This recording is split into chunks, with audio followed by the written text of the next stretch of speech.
বাজার থেকে বড় সাইজের একটা কয়লার মুরগি নিয়ে এসেছিল। মুরগির মাংসটা দেখে মনে হচ্ছে পুরো খাসির মাংসর মতন, এতটা তেল হয়েছে, তার সঙ্গে আবার ডিমও হয়েছে। যাই হোক, রান্না শুরু করা যাক। আলুটা প্রথমে ভেজে নিলাম একটু লাল লাল করে, তারপর গোটা গরম মশলা, তেজপাতা, শুকনো লঙ্কা ফোড়ন দিয়ে এবার আদা রসুন পেঁয়াজে একটা পেস্ট করে রেখেছিলাম সেটাও দিয়ে দিলাম। তারপর ভালো করে মশলাটা কষিয়ে নেব।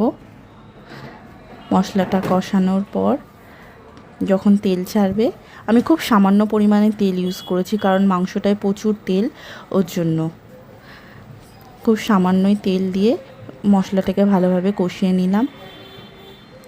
এরপর মাংসটা দিয়ে দেব।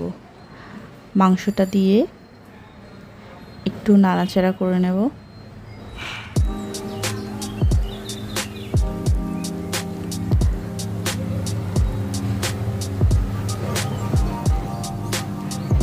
ভালো করে এবার একটু মাংসটাকে নাড়িয়ে নিলাম।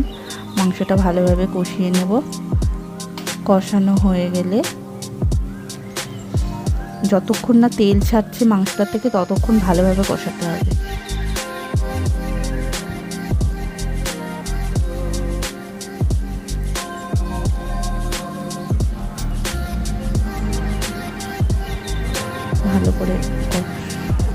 ভালো করে কষিয়ে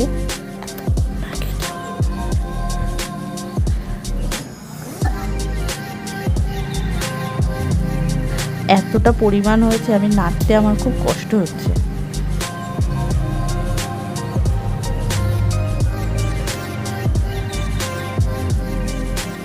যাই হোক, ঢেকে দিয়েছি মাঝখানে 2-3 বার।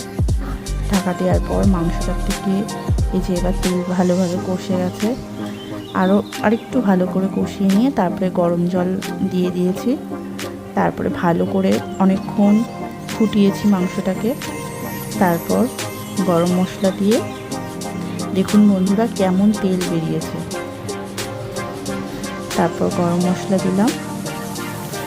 দেওয়ার পর এই যে ফাইনাল লুক চলে আসলো, লাল লাল চিকেনের ঝোল, রবিবারের স্পেশাল মেনু।